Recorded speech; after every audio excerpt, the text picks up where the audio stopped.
전도서 12장 8절에서 14절, 오늘 전도서 끝입니다. 오늘 전도서 마지막 끝내겠습니다. 다음 주부터는 누가복음 하겠습니다. 전도서 12장 8절 14절입니다. 전도서 12장 13절 말씀, 전도서 전체의 결론입니다. 같이 읽겠습니다. 우리가 전체 일의 결론을 들을지니 하나님을 두려워하고 그분의 명령들을 지킬지어다. 이것이 사람의 온전한 의문이라. conclusion 있죠. conclusion 했으니까 이게 결론인 거죠. 전체 일의 결론, 전체 일의 결론, 모든 일의 결론, 이 말입니다. 정확히 기도하고 시작합시다. 전능하신 주 하나님 감사합니다. 이 아침에 주의 영을 충만케 하시고 은혜 많이 베풀어 주셔서 듣는 모든 혼들이 하나님의 말씀에 젖어들게 하시고 주의 말씀이 또 저희 마음판에 잘 기록되도록, 그래서 저희가 이 말씀이 정말 단단히 박힌 목과 같이 저희 마음에 결합되게 하여 주실 간구하오며 평생토록 굽히지 않고 저희 말씀에 인도를 받고 말씀을 살아가도록 도와주시옵소서. 이 시간도 은혜가 넘치는 시간이 되고 주의 신선한 기름 부음이 넘치는 그런 시간이 되도록 도우실 간구합니다. 전능하신 주 하나님께서 전체 일의 결론을 말씀해 주셨는데 이 말씀을 저희가 잘 받아서 평생토록 하나님을 두려워하고 주의 명령들을 지키는 그런 성도를 되도록 도와주십시오. 감사드리며 주의 성교답니다. 아멘. 예. 오늘 공부할 말씀은 전체 일의 결론, 사람의 의무입니다. 솔로몬은 전도서의 마지막을 전체 일의 결론과 모든 사람의 의무를 밝히고 있습니다. 솔로몬은 주의 말씀을 선포하는 선포자로서 전체 일의 결론을 내리면서 들으라 이렇게 합니다. 무슨 말이든 가장 중요한 것은 결론을 듣는 겁니다. 결론을 듣는 거예요. 사람들이 하는 말은 대부분의 결론이 사람들의 말은 대부분의 결론이 결론은 결국 돈이네, 그렇죠? 결론은 돈이네, 그래요. 행복을 말하면서도 결론은 돈이네. 논쟁에서도 마찬가지고 결론이 되는데 결론하면 대부분 다 돈입니다. 성공을 말할 때도 결론은 돈이라 그러죠. 사업할 때도 결국은 돈이네. 결국은 결론은 그런 거죠. 공부를 하면서 목적과 공부하는 목적, 결국은 뭐죠? 결론은 돈입니다. 그래서 선포자인 솔로몬은 모든 일의 결론은 돈이 아니고 주를 두려워하는 것, 주의 명령을 지키는 것이라고 합니다. 이 시간 우리 먼저 성경이 말하는 몇 가지 결론에 대해서 정리하고 본문을 공부하겠습니다. 성경의 결론이 몇 개 나옵니다. 첫째, 믿는 이방인들이 율법을 지켜야 하는가에 대한 결론입니다. 믿는 이방인들이 율법을 지켜야 되는가? 여기에 대한 결론이 있는데, 초대 예루살렘 교회 감독이었던 주의 동생 야고보는 믿는 이방인들에 관해서 다음과 같은 결론을 내렸습니다. 결론을 내렸다. 이 말은 conclude. 사도행전 21장 25절에 믿는 이방인들에 관한 우리가 편지를 썼어. 결론을 내리되, 그 이방인들에 대해서 결론을 내렸는데, 그들이 그러한 것을 지킬 필요가 없고 다만 우상들에게 바친 것과 피와 목매어 죽인 것과 음행을 피하러 가야되느니라. 그들이 그런 것을 지킬 필요가 없고 할례나 율법을 지키는 거죠. 그런 것을 지킬 필요가 없다 말이죠. 초대교회 때 이방인들에게 복음이 선포되고 이 곳곳에 믿는 자들이 나오자 유대인들은 이방인들도 할례를 받아야 되고 율법을 지켜야 한다는 주장을 했습니다. 그들은 이방인들이 유대교로 개종해야 되고 유대교로 귀화해야 한다는 것이었습니다. 하나님께서 유대인들을 선택하셨고 복을 주셨기 때문에 이방인들은 믿을 때 할례를 통해 언약의 백성이 되고 율법 준수를 통해 유대의 교인이 되라고 요구를 했습니다. 이 문제에 대해서 바울과 바나바는 단호히 반대를 했고, 그때 거의 반박을 했지만, 그 유대인들 반박을 했지만 성도들이 혹시 아니면 어떨까? 이 바울과 바나바의 말이 과연 맞을까?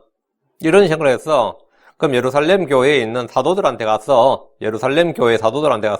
이 결론을 받아오라 이거예요. 그래서 이제 예루살렘 교회로 간 거예요. 그 예루살렘 교회에서 결정을 내리면 그 결정에 우리가 따르겠다 이래 된 거죠. 그 예루살렘 교회에서는 믿는 이방인들에 대해서 우리가 어떻게 결론을 내야 될까? 이제 종교회의가 최초의 어떤 종교회의였어요. 교리적인 문제로. 그래서 내린 결론이 뭐냐면 거기서도 할례를 받고 율법을 지키게 해야 한다는 주장을 하는 이들이 막 있었습니다. 특히 바리새파에서 개종한 크리스천이 된 이 유대인들은 당연히 믿는 자들은 할례를 받게 하고 율법을 지켜야 된다는 주장하는 들이 있었지만 이 시몬 베드로가 할례와 율법 준수는 필요치 않다고 했고 이제 양쪽 논쟁이 있으니까 야고보가 결론을 내렸는데 그들이 그러한 것을 지킬 필요가 없고 이게 믿는 이방인들에 대한 이제 율법 논쟁의 결론입니다. 이로써 교회의 율법 논쟁은 완전히 종결되었습니다. 그런데 이 결론이 내려졌는데도 아직도 지금 일부 교회들 중에는 안식일 준수, 절기 준수, 음식기를 지켜야 한다는 이들이 있지만 이는 성경의 결론을 무시하고 반대하는 오류고 이단입니다.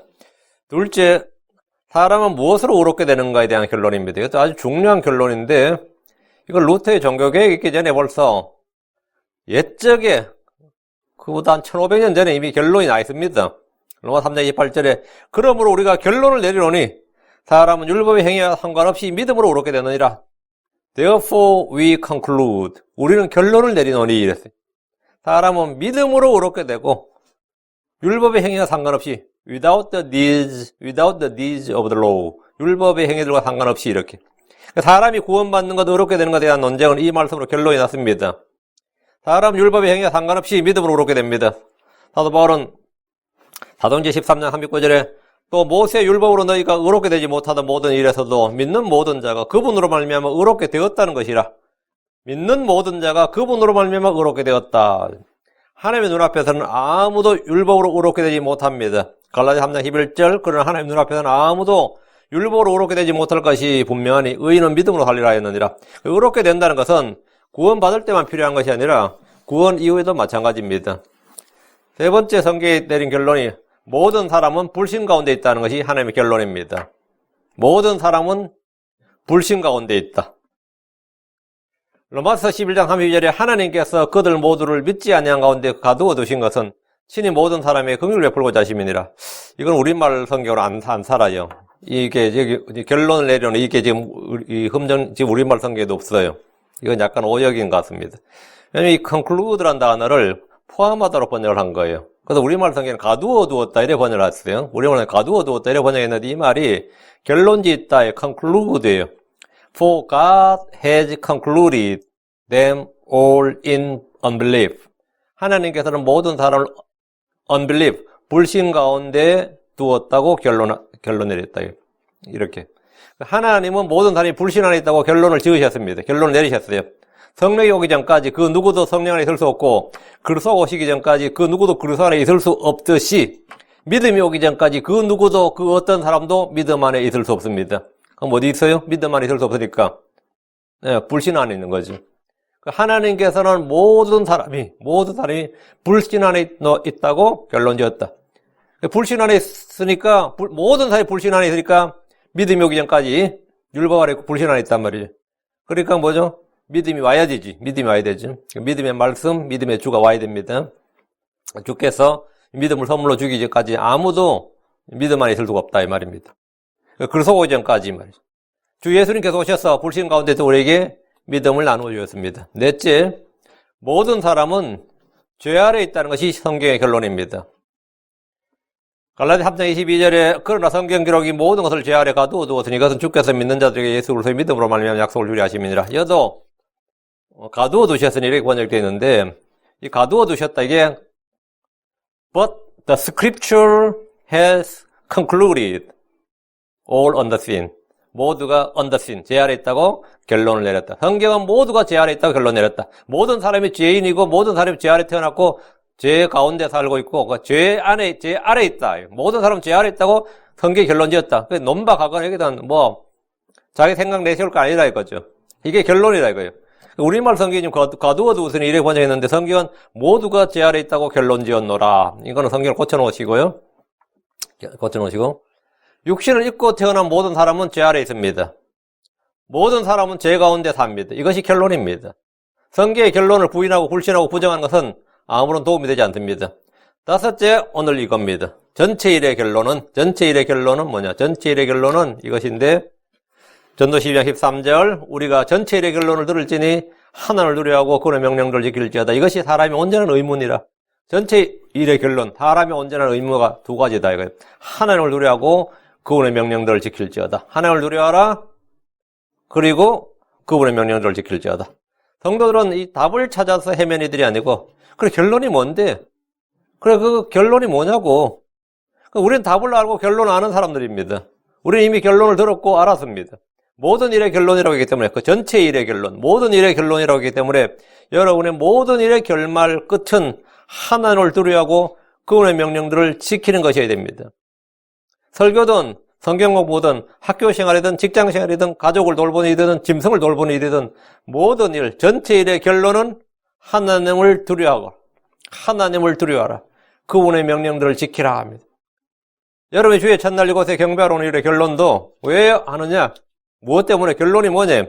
예, 하나를 두려워하라, 그분의 명령을 지키라. 이게 결론이에요.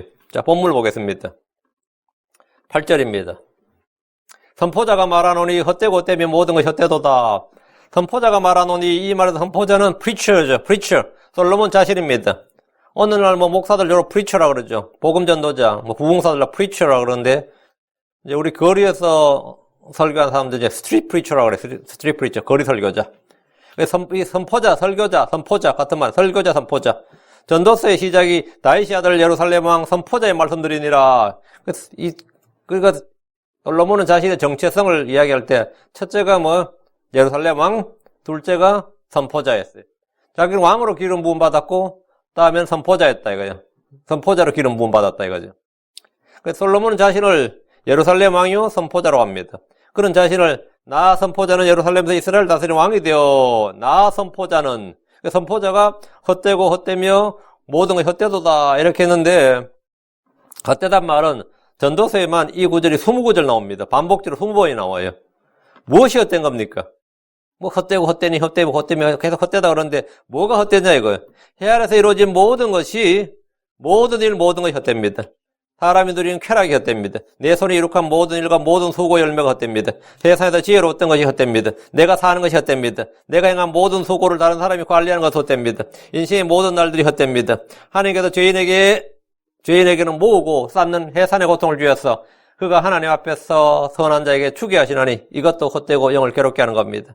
사람이 자기 이웃에게 시기를 받는 것도 헛되고 영을 괴롭게 하는 것도 헛된 겁니다. 남겨줄 형제나 자식도 없이 재물을 모으는 것도 헛되고 쓰라린 해산의 고통입니다. 죽고 나면 아무도 기억하지 못하는 사람이 되는 것도 헛된 겁니다.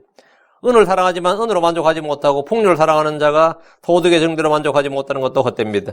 눈으로 보는 것이 욕망으로 인해 헤매는 것보다 낫지만 이것도 헛됩니다. 어리석은 자의 웃음도 헛됩니다. 사악한 자가 왔다가 죽고 그가 행한 일이 그 도시에도 잊혀지는 것도 헛됩니다.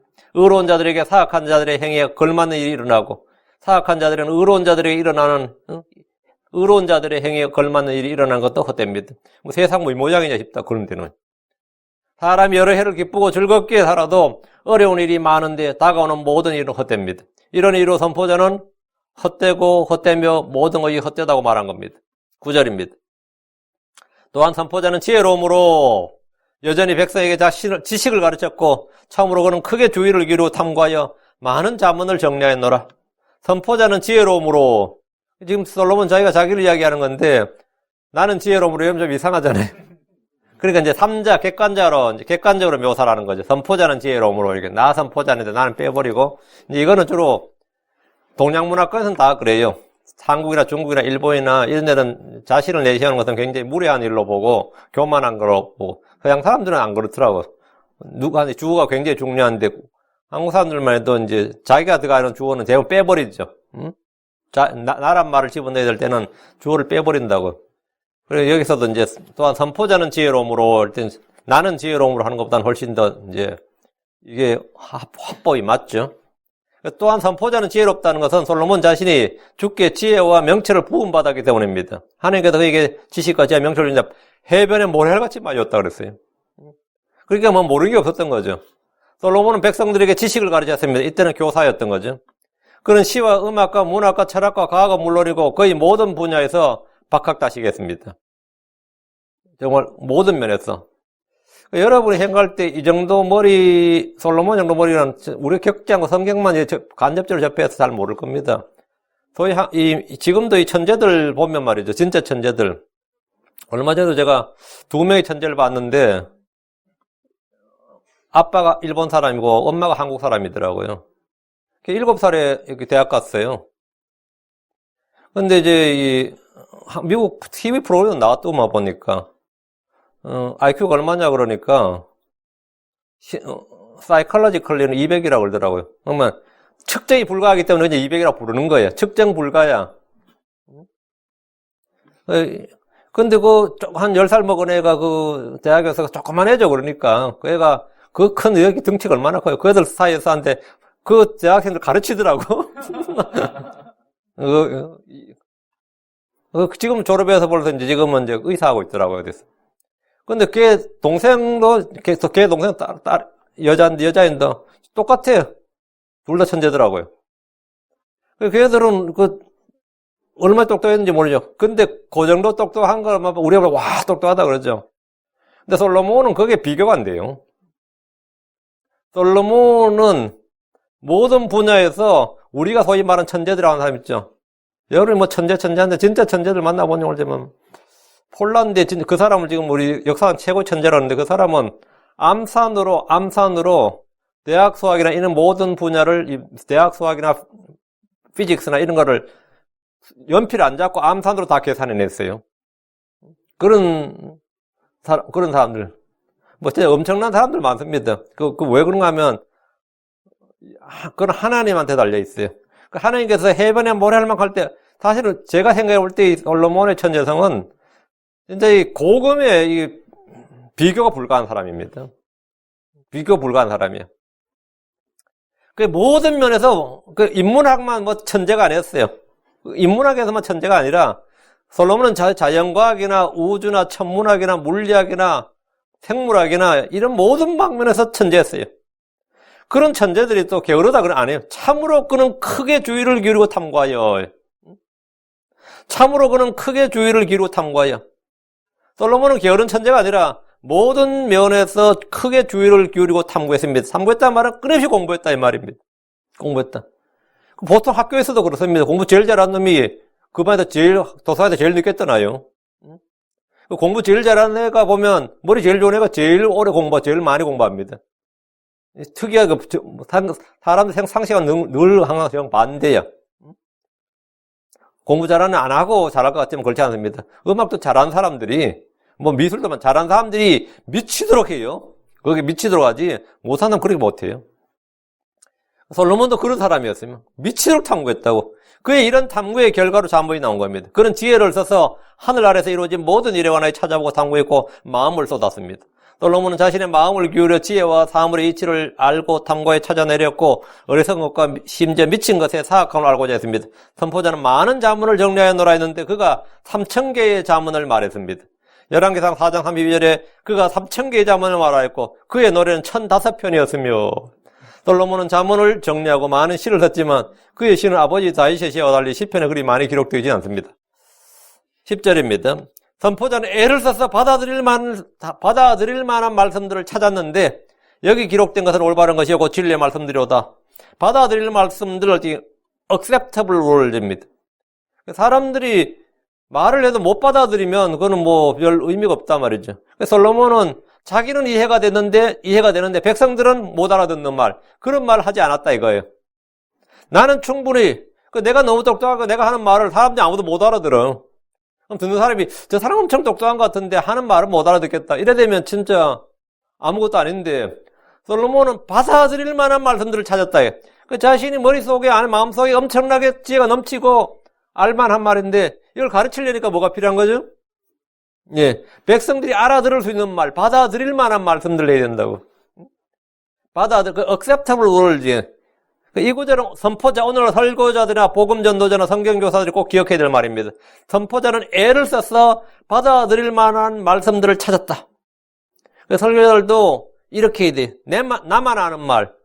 크리스천들도 전도할 때 보면 나만 아는 말을 막 할 때 성경 용어를 막 쓰면 불신자는 그 말 하나도 무슨 말인지 모르는데 나만 아는 말을 막 해버리는 거라고. 이제 그렇게 안 믿다는 무적행위 빠져 자식아 그러면 그러니까 무적행위 뭐예요? 그런다고. 무적행위 뭐예요? 이런 식이라고.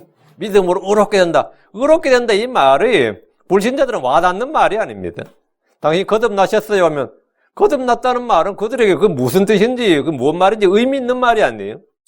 그리고 우리 크리스천들이 우리가 오랫동안 교회 다니다 크리스천들끼리 쓰는 말 있죠. 이거는 불신자들에게는 foreign language입니다. 불신자들에게는 이거 거의 foreign language. 에일리언들이 쓰는 말이야.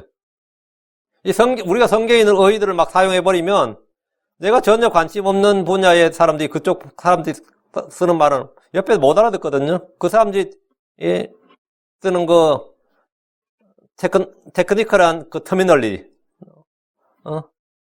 그런 거는, 그런 버케이블러나 월드를 막 써버리면, 그게 관련 없는 사람들은 못 알아들어요. 예를 들어 뭐, 여러분 의대만 가도 그래요. 의학 용어 사전만 이만큼 두껍습니다. 일단 그것이 1, 2학년 때 그거 다 외우고 나서 수업 시작되는 겁니다. 의학 용어 사전, 의학 용어를 다 외워야 돼. 대부분 라틴어예요. 대부분 라틴어가 근거네. 노가다판에 가도 말이죠. 정상인은 노가다판에 가도 한 달 정도는 노가다 용어 외우는데 한 달 쓰입니다. 노가다판에 쓰는 한국 사람들이 쓰는 노가다판에 쓰는 용어 대부분 일본 말이에요. 그래가지고 제가 뭐 경력을 제가 일 많이 해봤습니다. 또 몇 마디만 해보면 벌써 얘가 경력이 있는지 없는지 다 압니다. 그건 완전히 새로운 어휘를 다 배워야 돼요. 그들이 쓰는 어휘를. 그건 다 마찬가지입니다. 어느 분야에서 마찬가지예요. 그들의 용어가 있다고. 근데 크리스천들만의 용어가 있는데 그걸 전부 다 사실 전도할 때는 내가 애써서 받아들일 만한 말씀들을 찾아야 됩니다. acceptable word를 찾아서 말해야 됩니다. 솔로몬이 애를 써서 찾던 받아들일 말씀들이 뭐냐예요. 그는 이미 구약과 율법과 신약을 구약의 율법과 신약을 율법과 제 시편을 알았습니다. 역사서를 공부했습니다. 수많은 자문을 정리했고 노래를 썼습니다. 솔로몬이 찾은 애써 받아들일 만한 말씀들은 여기 기록된 것이라고 합니다. 즉 전도서에 기록된 말씀들이라고. 전도서에 기록된 말씀들은 불신자들 읽어도 쉽습니다. 자문도 마찬가지. 그래서 불신자들이 제일 좋아하는 성경 그러면 자문 전도서입니다.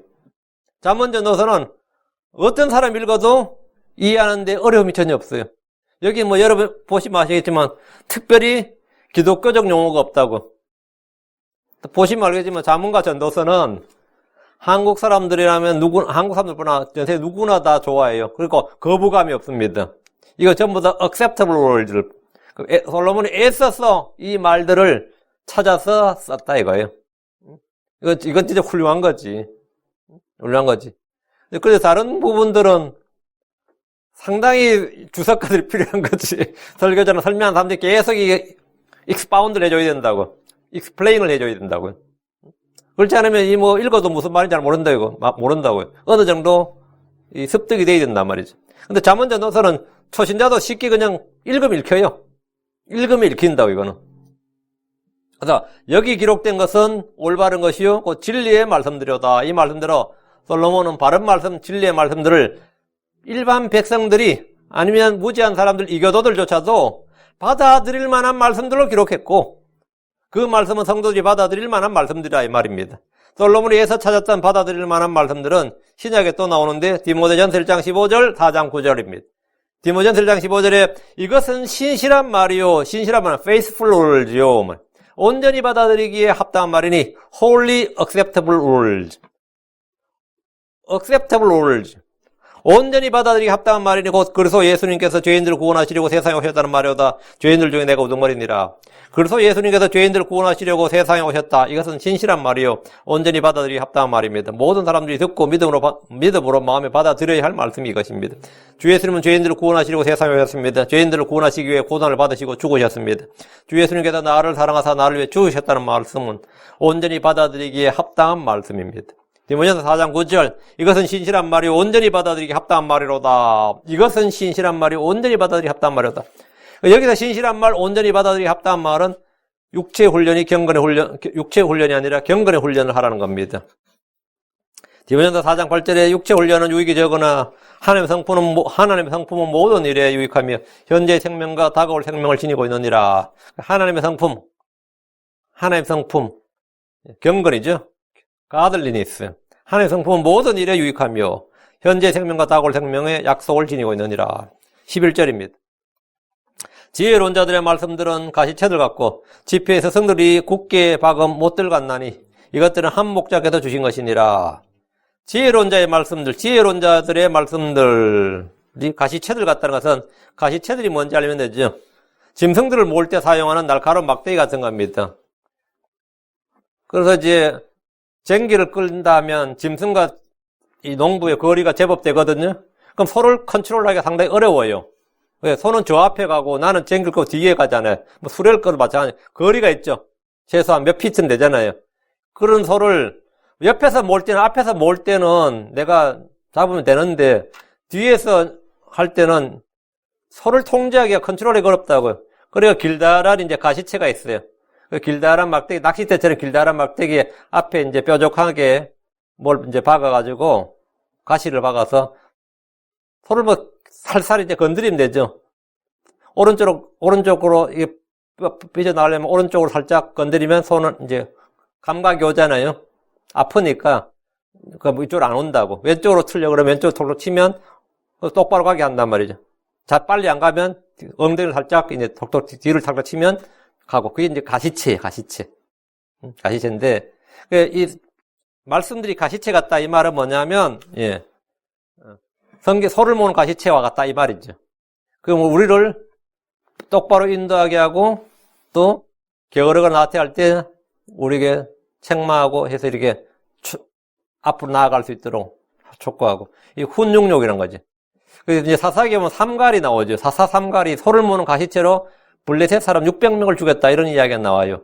사사기 3장 31절에 에훗 이후에 아나스의 아들 삼갈이 있었는데 그는 소를 모는 가시채로 블레셋 사람 600명을 죽였고 그도 이스라엘을 건져내었더라 이랬는데 삼갈이 어떤 사람이 몰라도 소위 말하는 그 여름에 무협 영화에 나오는 아마 고수보다 더 했던 것 같아요. 어떻게 가시채로 600명을 죽여요. 소를 모는 가시채로. 그럼 이건 엄청난 전투력을 가진 사람이에요. 엄청난 전투를 가진 사람이었다는 거죠.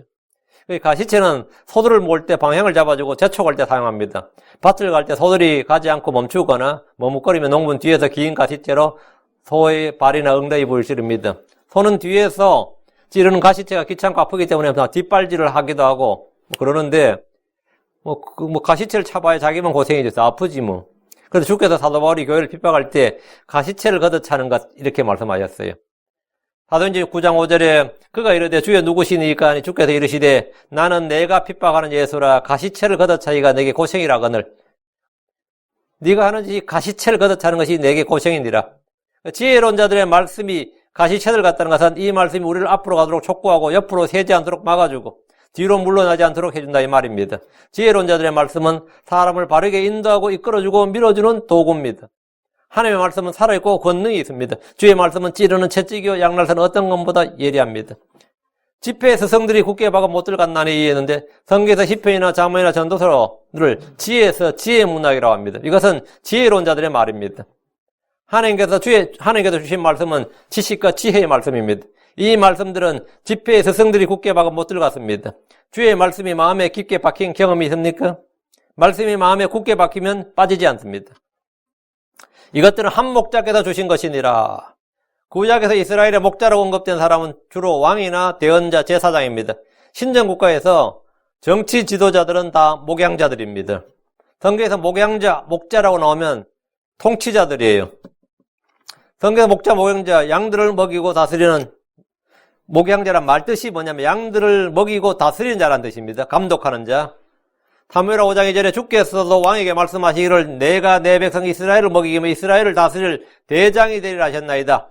내 백성 이스라엘을 먹이고 다스릴 대장. 이스라엘을 먹이고 다스린다. 먹이고 감독한다. 신약에서 교회 감독이죠. 구약에서 먹이고 문자 그대로 이들을 먹이고 다스리는 정치 지도자, 통치자들입니다. 크리스천들 중에 성경을 공부할 때 구약에서 목자, 목양자라는 지위를 갖는 이들이 누구인지 정확히 모르는 분들이 많이 있습니다.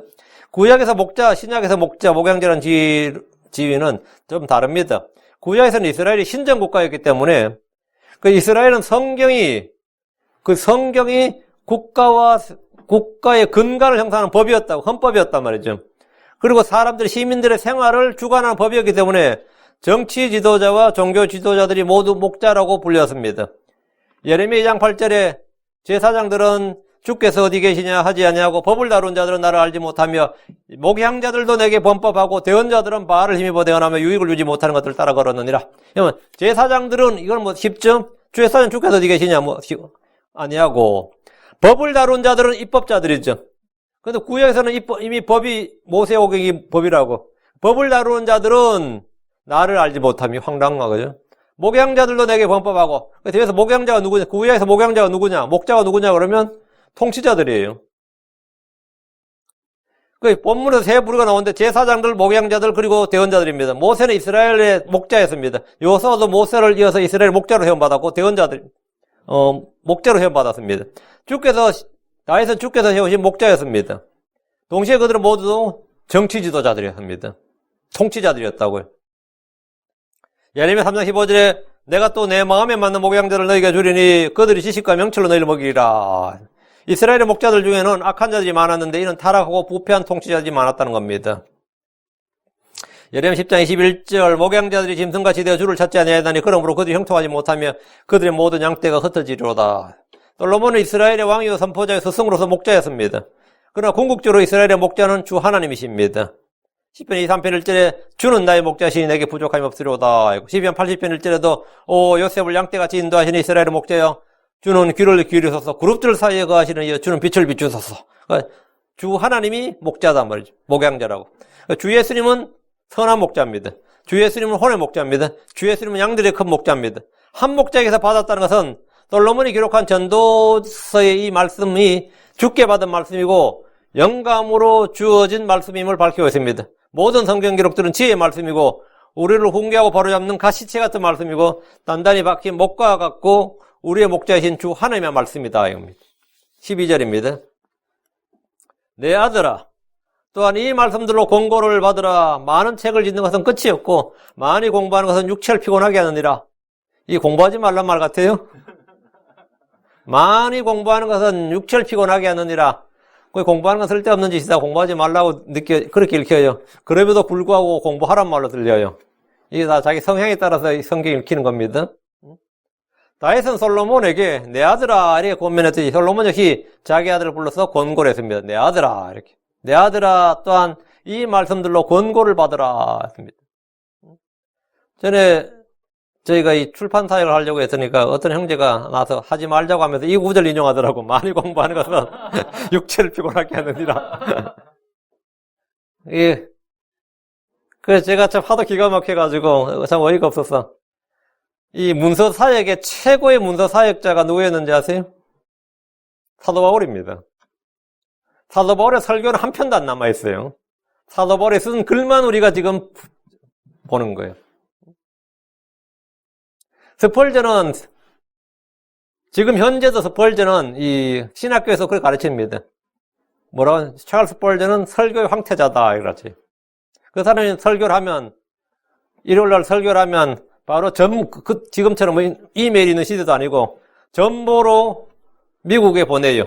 그 미국 신문들에서 그 다음날 월요일날 스펄전 설교를 신문에다가 논설문서 게재를 했습니다. 스펄전 설교가 하도 독자가 많아가지고 그래서 스펄전 설교 설교집이 아니라 이 신문에 늘 게재가 됐어요. 신문에 그 당시에는. 그래서 이 스펄전 우리 스펄전 설교 들을 수가 없죠. 뭘로 스펄전 설교 들어요? 그가 남긴 책이에요. 그가 남긴 책이 없으면 우리는 전설 속의 사람이지 뭐. 옛날에 그런 사람이 있었다던데 하고 끝나는 거지. 그렇죠. 저는 지금 제일 아쉬운 것 사람 중 하나가 중세 사보나롤라라는 사람이 있다 그래요. 우리는 교회사에서만 배우는데 이 사람 설교를 한번 시작하면 보통 4시간에서 5시간 설교를 한다 그래요. 설교를 한번 시작하면 목소리 좋지만 엄청난 체력이죠. 그럼 이 사람이 설교를 시작하면 그 사람 설교를 듣기 위해서 막 몰려드는데 하도 미어 터져가지고 말이요. 어떤 사람 나무 위에서 기어올라가고 어떤 사람 담장 위에서 듣고 어떤 사람은 매달려서 대문에 매달려서 듣는데 4시간 매달려 있는데 그래봐. 어떤 체력을 가진 사람도 4시간 못 매달렸어요. 근데 이 사람이 설교를 마치고 오늘로 마치겠다 그러면 뭐야 벌써 설교 끝났어 그런다는 거예요. 근데 그런 설교를 한번 듣고 싶은데 들을 수 없어요. 그럼 못 듣잖아요. 그럼 그 사람 설교가 지금 글로 남아있으면 보고 싶은데 남아있는 게 없어. 그 사람 화형당했거든요.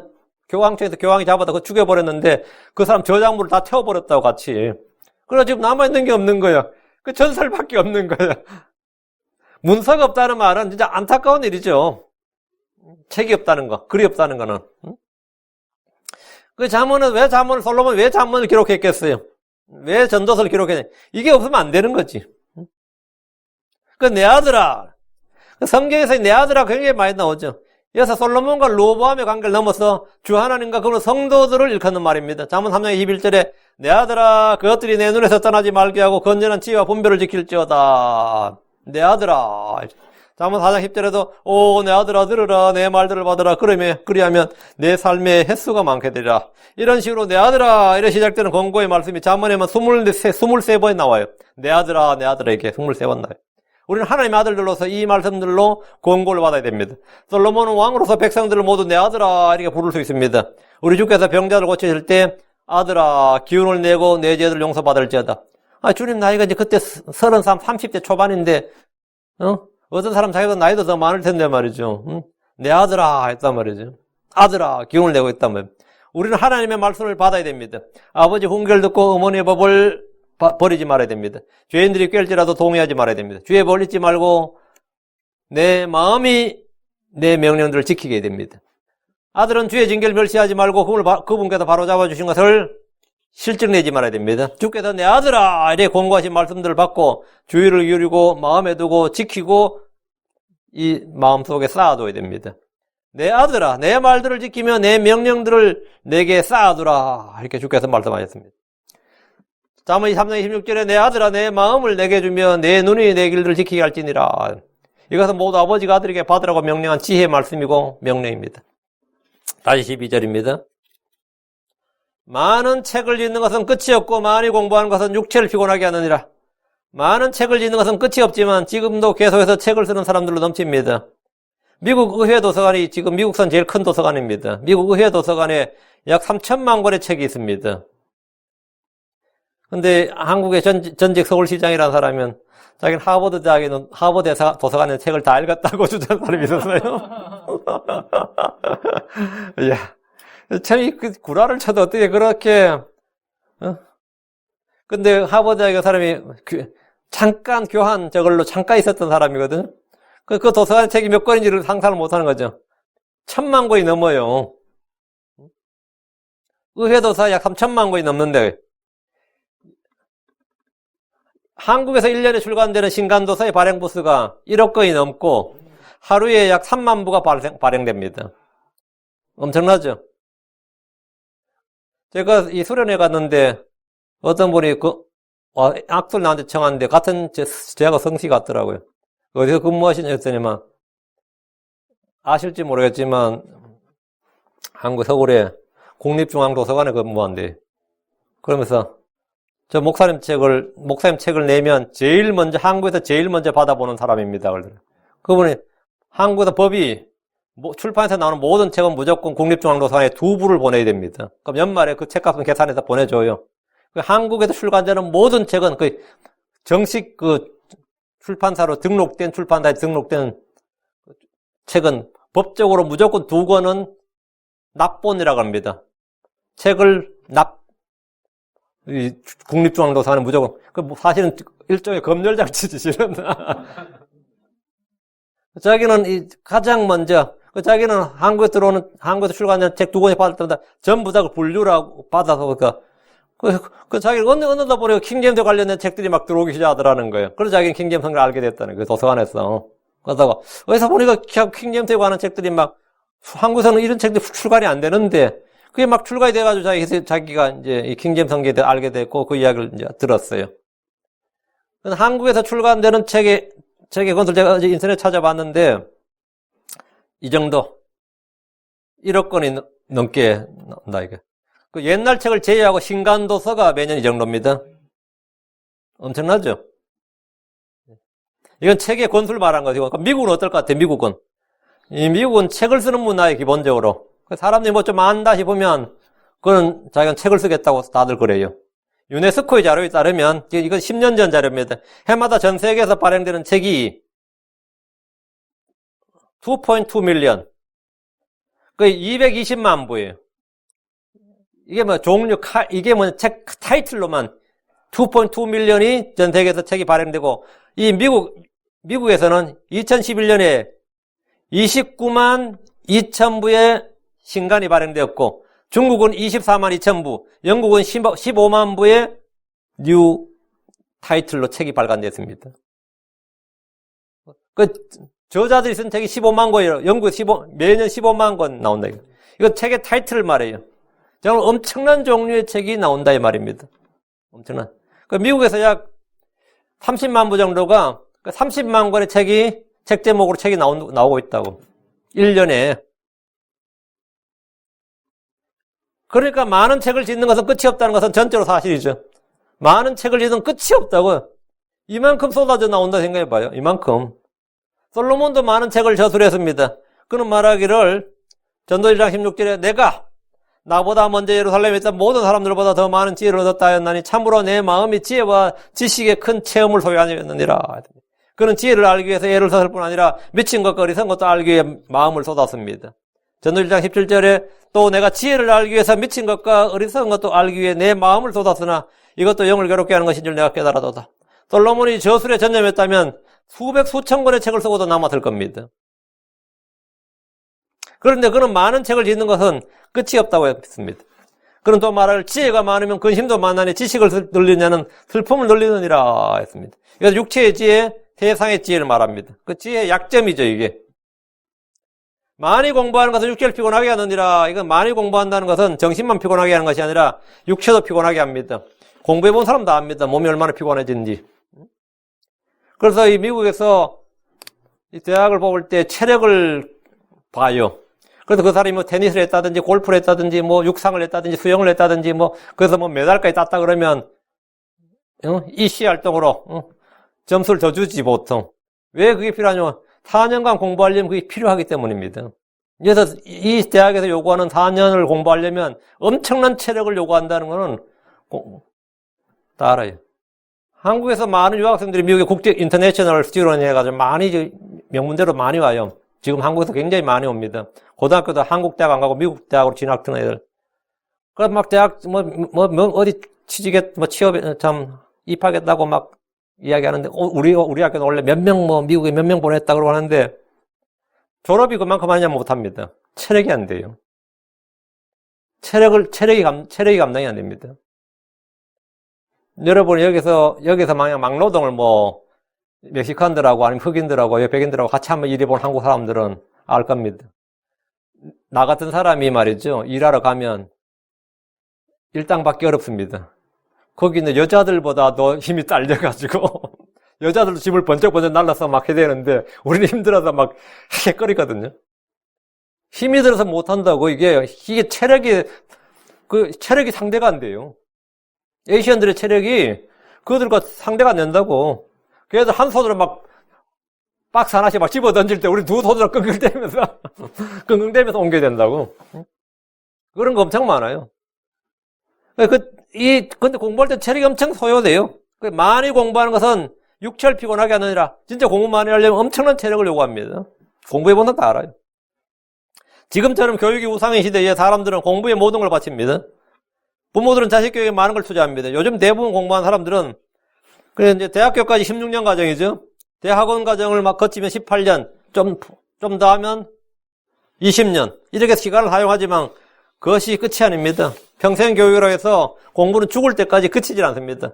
많이 공부하는 것은 육체를 피곤하게 한다는 것은 피곤하니까 공부하지 말라는 게 아니에요. 우리 매사에 부지런히 공부해야 됩니다. 우리는 하나님의 말씀을 부지런히 공부해야 됩니다. 피곤하다, 귀찮다, 힘들다 그렇게 해서 해야 될 공부를 하지 않으면 평생 무지 가운데 살게 됩니다. 특히 우리는 진리의 말씀을 올바로 나누고 공부해야 됩니다. 피곤해도 성경 읽고 묵상하고 공부해야 됩니다. 해야 돼요. 13절입니다. 우리가 전체 일의 결론을 들을지니 하나님을 두려워하고 그의 명령들을 지킬지어다. 이것이 사람의 온전한 의문이라. 이것은 전도서의 결론이며 또한 전체 일의 결론입니다. 전체 일의 결론은 첫째 하나님을 두려워하라. 둘째 그의 명령들을 지킬지어다. 주를 두려워하는 것이 지혜의 시작입니다. 주를 두려워하는 것은 지식의 시작입니다. 주를 두려워하는 것은 악을 미워하는 겁니다. 주를 두려워하는 것이 사람의 날들을 길게 합니다. 시편 115편 13절에 작은 자든 큰 자든 주를 두려워하는 자들에게는 그분께서 복을 주시로다 했는데 현대교육은 사람들 안에 주를 두려움을 없애는 데 주력합니다. 교육에서조차도 주를 두려워해서는 안 된다고 말합니다. 교회에서도 그렇게 말합니다. 주를 두려워해서는 안 된다고. 하나님을 두려움이 없다는 것은 하나님의 존재와 신격에 대한 의식이 전혀 없는 겁니다.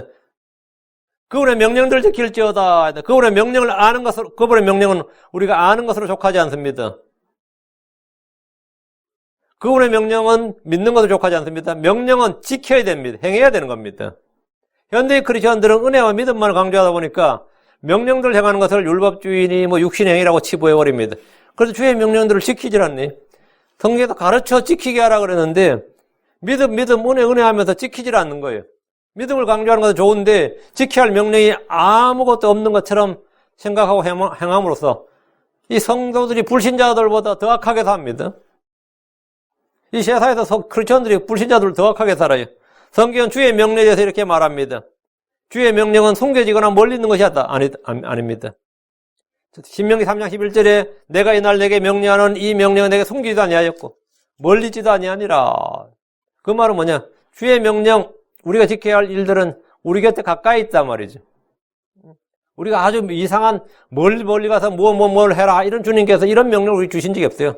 너희는 뭐 1년에 예루살렘에 한 번 올라가라든지 3번 올라가라든지 이런 명령이 아니에요. 이런 우리가 행하거나 알고 행하기 어렵고 뭐 이건 주님의 명령을 지키니까 돈이 너무 드네요. 그런 거 없어요. 멀리 있거나 숨겨 있는 게 아니다. 주의 명령을 알아내는 게 너무 힘드네요. 그런 거 없다 이거죠. 너무나 평범합니다. 너무나 평범하고 숨겨져 있는 게 멀리 있는 것이 아니고 돈 드는 것도 아니고 힘든 것도 아니다 말입니다. 주의 명령은 거룩하고 옳고 선합니다. 주의 명령은 영적입니다. 주의 명령은 순수하게 눈을 밝게 합니다. 시편 19편 8절에 주의 법규대로 올바라서 마음을 기쁘게 하고 주의 명령은 순수하게 눈을 밝게 하는도다. 주의 명령은 신실합니다. 시편 119편 86절 주의 모든 명령은 신실하나이다. 그들이 부당하게 나를 핍박하오니 주는 나를 도우소서. 주의 명령은 심이 없습니다. 시편 119편 96절 내가 모든 완전한 것들의 마지막을 보았사오나 주의 명령은 심이 넓으니이다. 다음 주의 명령은 진리입니다. 시편 119편 51절 오 주여 주는 가까이 계시오니 주의 모든 명령은 진리니이다. 주의 명령은 등불입니다. 잠언 6장 3절에 그 명령은 등불이요 그 법은 빛이며 훈계하는 책망들은 생명의 길이니라. 주의 명령의 목적은 순수한 마음, 선한 양심, 거짓 없는 믿음에서 나오는 사랑입니다. 디모데 1장 5절에 이제 명령의 목적은 순수한 마음과 선한 양심과 거짓 없는 믿음에서 나오는 사랑이거늘. 이런 이유로 우리는 주의 명령들을 지켜야 됩니다. 명령은 순종의 대상입니다. 주의 말씀은 단지 충고나 권면이나 훈계나 좋은 말씀 정도로 생각해서는 안 됩니다. 주의 명령 문자 그대로 말 그대로 명령, 오더예요. 커맨먼트라고. 주의 명령은 말 그대로 순종의 대상입니다. 우리가 지키고 순종해야 할 의무가 부과된 겁니다. 미국에서도 명령에서 제일 큰 명령, 미국에서는 대통령 행정명령이에요. Executive Order라고 그러죠. 바이든이 대통령 되자마자 한 게 뭐죠? Executive Order를 며칠 만에 막 한 30개 쏟아낸 거예요. 원래 미국은 법치국가라서 의회에서 법을 통해서 제정하게 되는데, 법이 제정되기 전에 긴급하게 할 건 이제 행정명령으로 보통 합니다. 그러더니 국경 국경 장벽 쌓는 일, 하지 마라. 행정명령 내려봤죠. 하지 마라. 그 전부 Executive Order로 하면 한 30개 내려버린 거예요. 이게 이제 하여튼 미국은 대통령 중심제니까 대통령의 행정명령이 제일 큰 명령이죠. 이스라엘에서 가장 큰 명령 당연히 뭐겠어요? 법과 명령이지. 하나님의 명령이지. 주의 명령이 제일 큰 명령이죠. 성경은 주 하나님의 명령입니다. 행정명령이 아니라 주 하나님의 명령이라고. 이것이 사람의 온전한 의무니라. 시민의 의무는 납세의 의무, 국방의 의무라고 합니다. 교육의 의무, 근로의 의무도 있습니다. 생각해 보세요. 근로의 의무 그러죠. 그럼 일 안 하는 것은 뭐죠? 국가의 법을 어기는 겁니다. 근로의 의무의 근로의 의무라고요.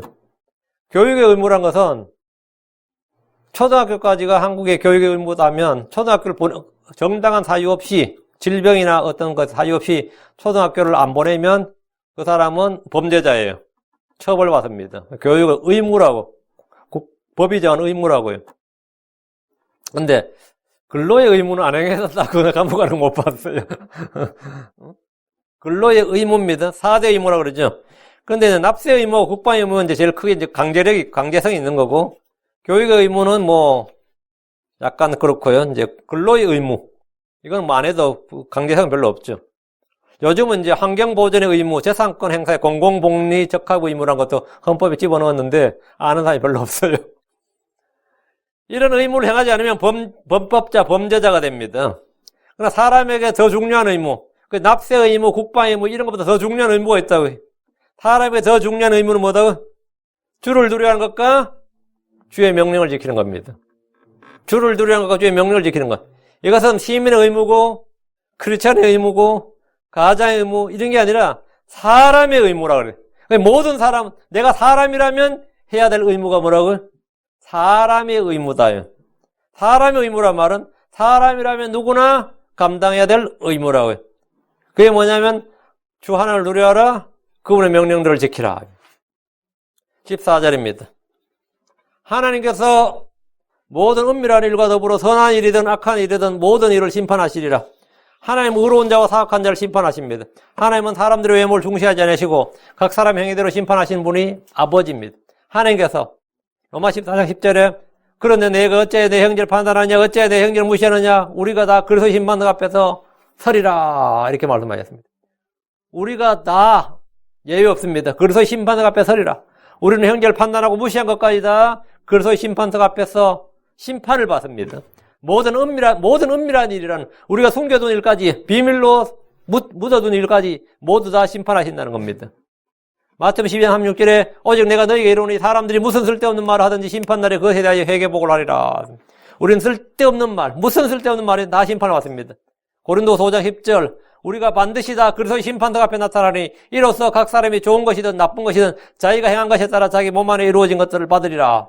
우리는 모두 주 앞에서 자신에 관하여 하나님께 회개복을 할 겁니다.